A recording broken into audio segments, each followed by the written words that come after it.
Assalamualaikum warahmatullahi wabarakatuh. Selamat pagi Bapak Ibu penguji yang terhormat. Perkenalkan, nama saya Rizky Wahyuningsih, peserta PPG dalam jabatan Batch 3 tahun 2025 di LPTK Universitas Islam Negeri Salatiga dengan NIM 27030253679. Bidang studi Pendidikan Agama Islam dan Budi Pekerti. Saat ini saya mengajar di SMA Negeri 2 Selimbau, Kabupaten Kapuas Hulu, Provinsi Kalimantan Barat.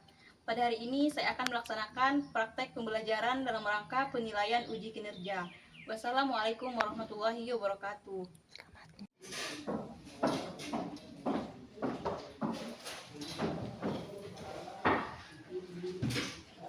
Assalamualaikum warahmatullahi wabarakatuh. Waalaikumsalam warahmatullahi wabarakatuh.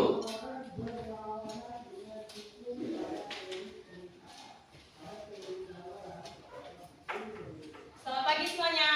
Pagi ceria, Allahu Akbar. Oke. Apa kabar semuanya? Baik. Alhamdulillah sehat ya semuanya. Sebelum kita memulai pembelajaran, silakan duduk dulu. Kita cek dulu kitabnya yang tinggi, keras atau aku ada sampah. Tidak ada ya bersih ya. Baju yang belum rapi silakan rapikan. Dasi yang masih miring silakan diluruskan. Oke, sudah ya. Oke, terima kasih semuanya sudah bersih dan rapi kelasnya dan bajunya pun sudah rapi. Oke, kita untuk kembali. Sebelum memulai aktivitas pembelajaran pada pagi hari ini, Ibu mohon kepada kelas untuk memilih doa.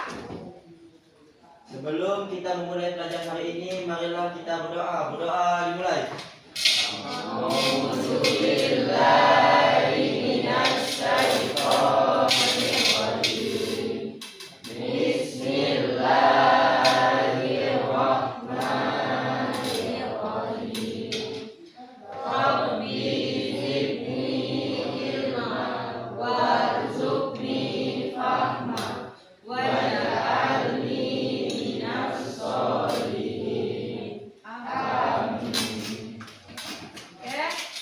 Oke, baiklah selanjutnya Ibu akan mengecek kehadiran.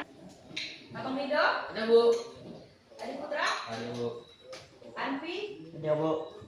Canda, ada Bu, Dian, ada Bu, Eko, Ada Bu. dan baiklah untuk meningkatkan rasa nasionalisme, marilah kita bersama-sama menyanyikan lagu Garuda Pancasila yang akan dipimpin oleh Najwa. Pada Najwa silakan ke depan. Yang lain mohon berdiri.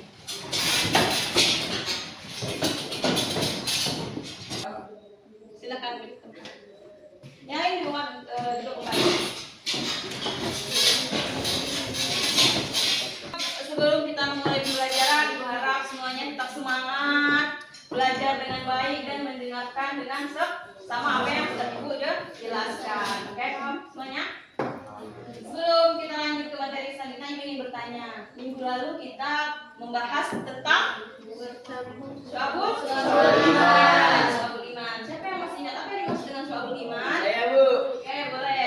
Syu'abul Iman adalah cabang-cabang iman dalam Islam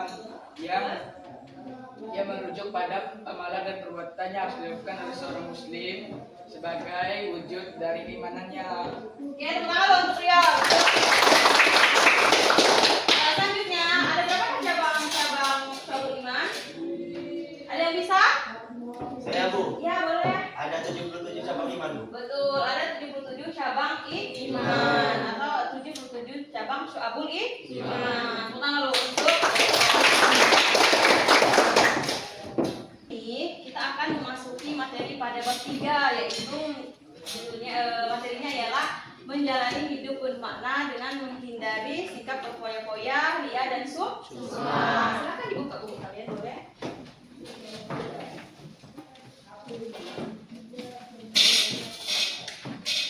Baiklah, pada hari ini kita akan membahas materi pada bab 3, yaitu mengenai menjalani hidup bermanfaat dengan menghindari berfoya-foya, ria dan sum'ah. Adapun tujuan pembelajarannya yang pertama adalah menganalisis pengertian dari berfoya-foya, ria dan sum'ah serta dalil dan contoh perilakunya.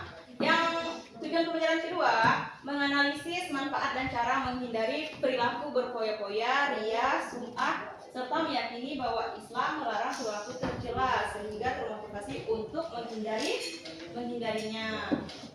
Adapun yang terakhir yaitu peserta didik nanti dapat menyusun puzzle serta mempresentasikan hasil kelompok masing-masing tentang perilaku berfoya-foya, ria, sum'ah, serta terbiasa bersikap rendah hati dalam kehidupan sehari-hari. Sebelum kita melanjutkan ke materi selanjutnya, Ibu ingin bertanya, apakah kalian pernah mengetahui tentang sifat-sifat berfoya-foya? Pernah? Kalau ria pernah? Sum'ah pernah? Nah, Ibu punya pertanyaan, apa saja yang kalian ketahui tentang akhlak madmumah? Ada yang bisa? Coba Rio silakan. Akhlak madmumah adalah sifat dan perilaku buruk dan tercela dalam Islam yang bertentangan dengan nilai-nilai agama. Betul. Jadi akhlak madmumah itu merupakan akhlak tercela yang tidak boleh kita lakukan. Semangat untuk Rio. Jadi judul kita pada hari ini atau kita akan membahas tentang menjalani hidup penuh makna, menghindari sifat berfoya-foya, ria dan sum'ah. Selanjutnya Ibu akan menunjukkan infografis ke kalian sesuai dengan PowerPoint yang udah Ibu print dan telah dibagikan. Silahkan buka slide kedua. Sudah? Nah, ini ada 4 gambar kan? Coba Ibu ingin siapa yang mau mendeskripsikan pada gambar kedua ini? Baik, Bayu, silakan deskripsikan. Perempuan yang mengenakan hijab biru dan baju kuning sedang memegang uang dan handphone. Ini merupakan sifat pamer di sosial media. Perilaku ini tidak boleh diikuti karena bersikap pamer atau ria. Oke, betul. Ini merupakan sikap pamer atau ria di sosial media. Sebelahnya pun sama. Ini sifat berfoya-foya. Untuk gambar bawahnya, siapa yang ingin mendeskripsikan? Boleh.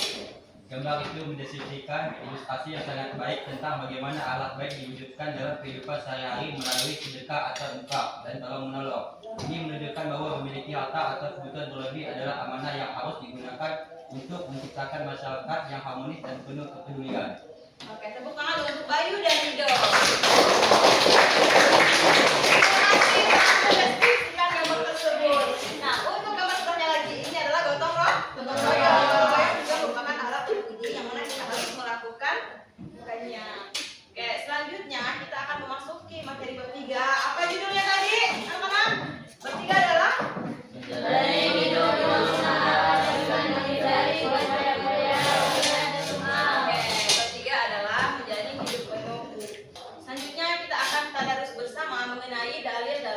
perilaku menghindari sifat tercela. Adapun di slide keempat, mari kita bersama-sama tadarus dengan sama-sama membaca ta'awudz. A'udzubillahi minasyaitonir rajim. Bismillahirrahmanirrahim. Innal mubazzirina kanu ikhwana sayyatin wa kana syaitanu li rabbihi kafura. Artinya tolong Milan bacakan. Sesungguhnya para pembohong itu adalah saudara-saudara setan dan setan itu sangat dekat kepada Tuhannya. Baiklah, jadi dari ini menjelaskan tentang perilaku untuk menghindari sifat tercela. Sifat tercela apa kira di sini? Boros, berfoya-foya. Jika kita melakukan berfoya-foya atau boros, itu juga merupakan sahabat dari setan. Baiklah, selanjutnya kita akan bahas tentang dampak negatif serta cara menghindari sifat berfoya-foya. Untuk Canda silakan baca di PowerPoint 4 dampak negatifnya. Yang pertama, terlalu sibuk mengurusi kebahagiaan duniawi, melaikat akhirat. Yang kedua, dapat memicu frustrasi yang adalah waktunya habis. Yang ketiga, berpotensi menimbulkan sifat kikir. Yang keempat, bisa berpengaruh pada waktu. Baiklah, jadi ada 4 dampak negatif kalau kita hidup berfoya-foya. Yang pertama, terlalu sibuk mengurusi kehidupan duniawi melewatkan akhirat. Maksudnya kita terlalu senang dengan kebahagiaan di dunia dengan berfoya-foya, menghamburkan uang, boros, tapi melewatkan kewajiban kita di akhirat. Contoh kewajiban kita di akhirat apa misalnya? Zakat, terus sedekah dan lain sebagainya. Jadi kalau ini harus seimbang. Tapi yang akhir ini lebih unggul daripada yang dunia. Yang kedua itu ada dapat memicu frustasi bila hartanya habis. Jadi kalau hartanya udah habis dia nggak bisa belanja kan? Benar nggak? Benar. Itu bingung apa aku nggak bisa lagi untuk berfoya-foya sedangkan uang udah habis. Siapa sebab utama seperti itu? Dirinya sendiri. Betul. Yang ketiga berpotensi menimbulkan sifat kikir. Nah, berpotensi menimbulkan sifat kikir, dia tidak mau bersedekah. Kalau dia bersedekah, dia ngasih ke orang lain kan? Nanti uangnya jadinya tersisihkan bersedekah. Daripada bersedekah, mending dia usaha, mending dia hidup berfoya-foya. Itu adalah dampak yang tidak boleh kita ikuti. Nah, sekarang lanjut ke 4 cara menghindari sifat berfoya-foya. Tolong bacakan, Mei. Pertama, membelanjakan harta sesuai dengan skala prioritas kebutuhan. Yang kedua, membiasakan bersedekah dan membantu orang lain. Yang ketiga, bergaya hidup sederhana dan selalu bersyukur. Yang terakhir, bersikap rendah hati. Oke, kita selalu kita harus menjadi orang yang membelanjakan barang sesuai kebutuhan. Kebutuhan hidup manusia ini ada 3. Dia ada primer, sekunder, dan tersier. Kita harus penuhi dulu kebutuhan primer kita. Kalau udah terpenuhi baru kita ke sekunder. Kalau udah terpenuhi kedua-duanya baru kita ke tersier. Jangan sekunder ini belum terpenuhi atau primer ini belum terpenuhi tapi kita langsung loncat ke tersier. Nanti yang sakit jadi kita sendiri. Terus kita harus menjadi orang yang bersyukur. Makin banyak bersyukur, maka makin banyak nikmat yang Allah beri kepada kita. Betul nggak? Oke. Alhamdulillah Ibu telah menjelaskan kepada kalian semua mengenai materi yang kita bahas tadi. Selanjutnya Ibu akan membagikan ke kalian dalam 4 kelompok. Satu kelompok itu terdiri dari 4 orang atau 5 orang. Ibu bagi ya, ini kelompok 1, kelompok 2, kelompok 3, dan yang dari kelompok 4. Sekarang silahkan ke kelompoknya masing-masing dan ini disusun menjadi satu. Sekarang ini boleh dikumpulkan seperti biasa.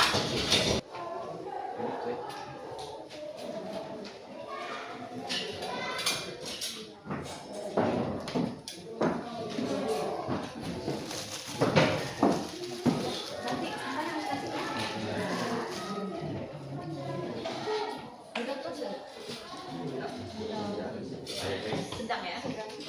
Nanti kalau udah selesai ini deskripsikan ya. Susah?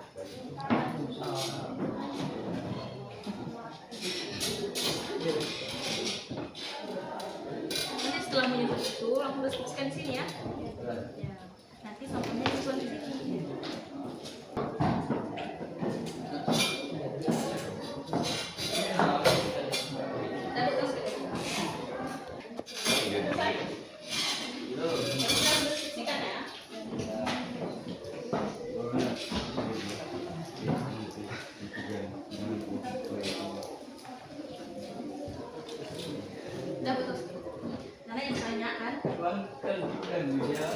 Habis ibu nilai pian anak, ibu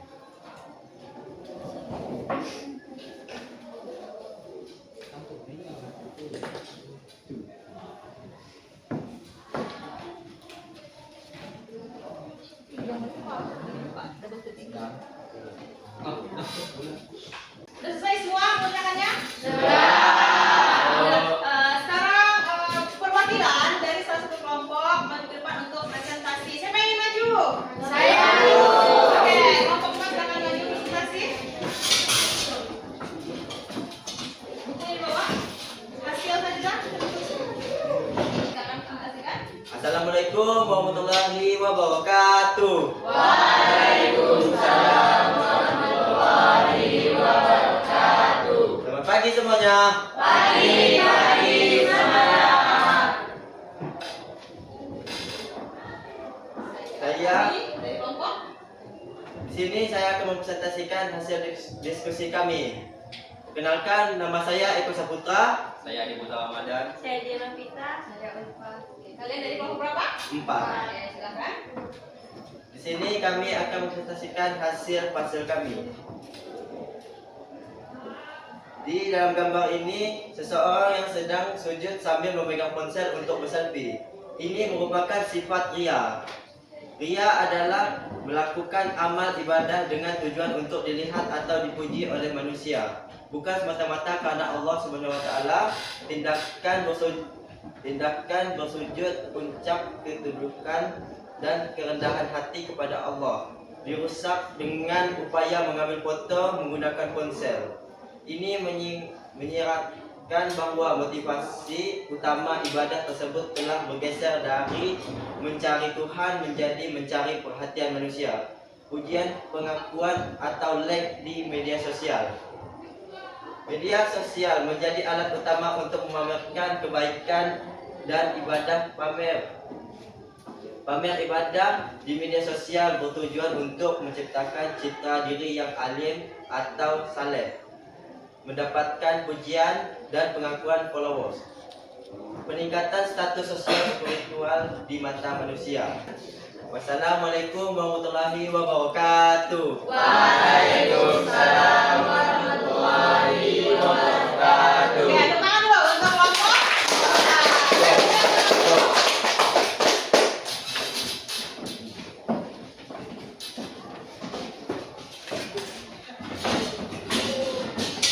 Sebelum ibu beri lagi soal untuk menilai individu, sekarang kita sedikit. Oke, ada siap semuanya?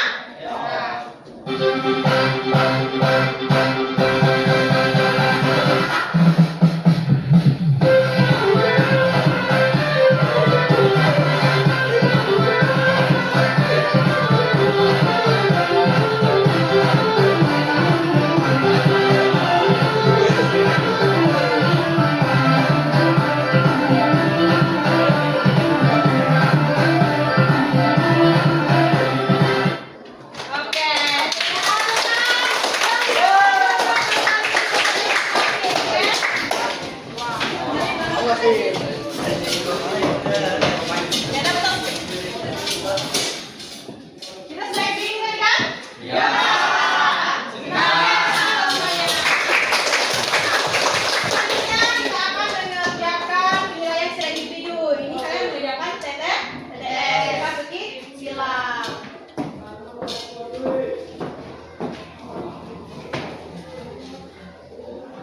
Ini yang dibagikan boleh langsung kerjakan ya.